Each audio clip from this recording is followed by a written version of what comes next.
Good morning, ladies and gentlemen. I want to take a moment and talk about my new water maker. I've got myself in a bit of a pickle now because I was always aiming to get the smallest water maker I could, but given my research and the companies that were currently putting them out, I didn't think I could get one that small, so I made all the space below the master bunk available for the water maker, thinking that I would have big pressurized tubes to fit in. And now my water maker is really small. Really small. So let's pro-con this thing real quick. Pro, it's tiny. This is the pressurized membrane. That's it.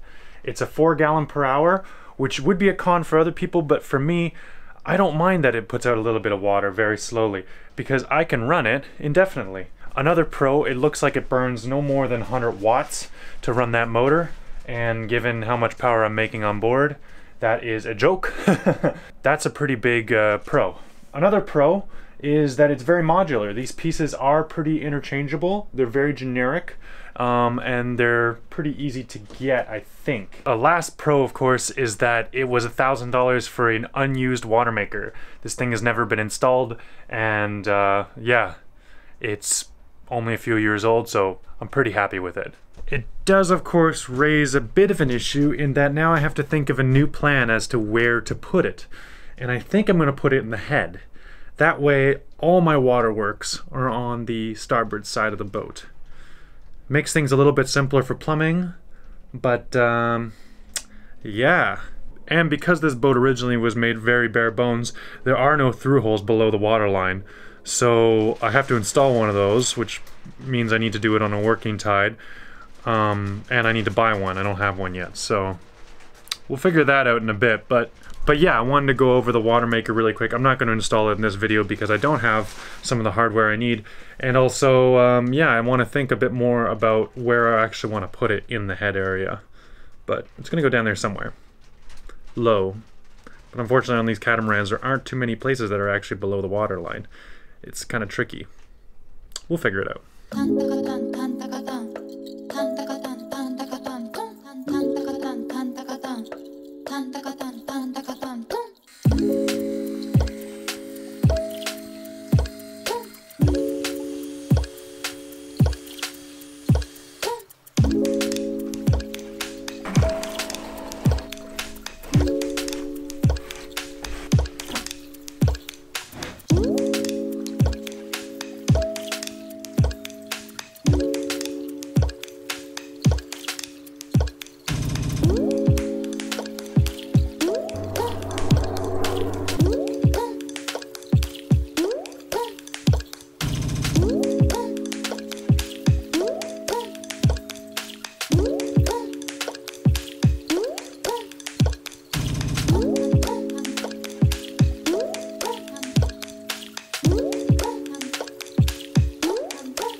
Okay, well, we got a little bit of sunshine, although it's going to be a rare commodity over the next few days.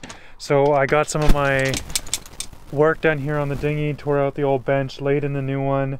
I think it's going to take several epoxyings to make sure it's completely watertight. But I laid down a lot of the bulk there. We're going to have to sand it and adjust it several times. I'm just looking forward to the moment where we can lay paint on this thing and make it look good again. But yeah, that bench looks a lot more comfortable than the old one we had. A lot drier, which will be nice. Water won't pool on it the way it did before. And we have a slot for the dagger board, so it should be a nice clean operation. Well, I was working down below, laying in the insulation, and then it started being really sunny for like the first time in a little bit. Coatings.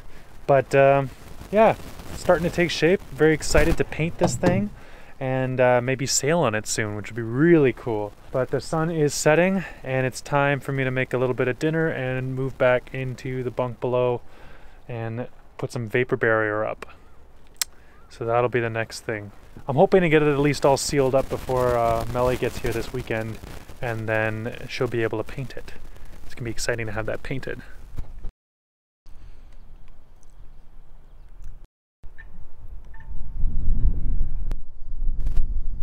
Good morning, ladies and gentlemen. We got a lot of work to do today. We're back at it, but I got some help. Check out who's here. It's Melly! Dirty lens. Look at this super cute outfit. Ready to work. Just finishing up the epoxy work on that dagger slit, filling in the last gap. I have the electric heater on it. I got the electric heater going on it, giving it a little bit of an easy bake. The sun should come out soon, but I'm able to run that electric heater for like 4 hours on full tilt with just the battery bank, so it burns off a little bit more than the solar panels can make at full kilt, so yeah, I don't know. We'll use it for a bit.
I just finished the headboard, so Melly is gonna sand it, clean it up, and then we can seatall it. Yeah, I'm gonna get some color up in here. There we go.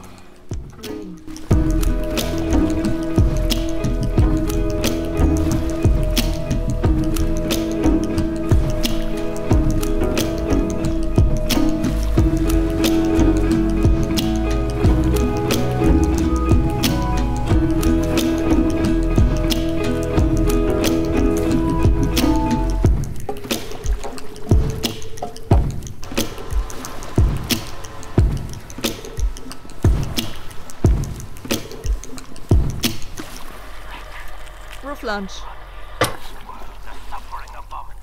A new tradition. Unique life philosophy. Purpose. Nobody belongs anywhere. Everybody's gonna die. They're not exactly hiding it. Cars and toys for free. Where's my gloves?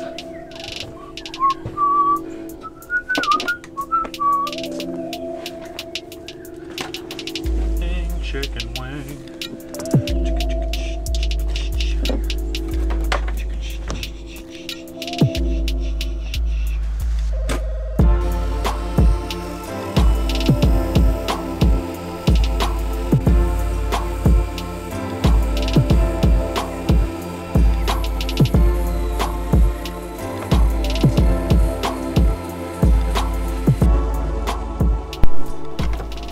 Well, I won't say it's been the most productive day we've ever had, but Melly did a lot of work.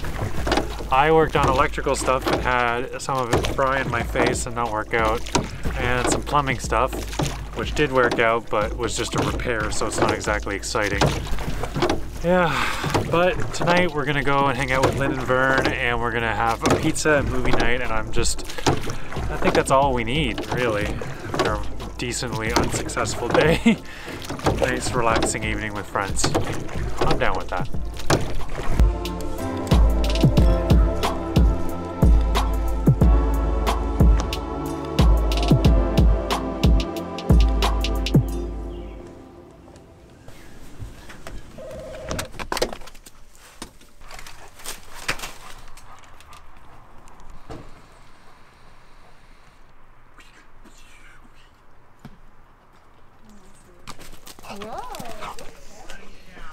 Story the other day. I thought Lynn said, "Oh, he'll pop it in a second." Oh, I see. But he hasn't popped it yet. Hard eyes emoji. Good catch. Yeah, that was good. No, there is one. There's one. She hides everything. Pizza. So how did you do it, Simon? On the back of your hands, right? I don't think I should do that. It's too small though. You can't spin. There's no need to spin one that small. Pizzas need some. She's having a loony sized pizza. What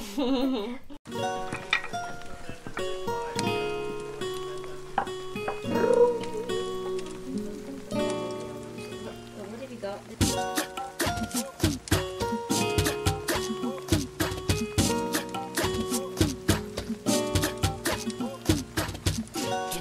Oh yeah, it's open.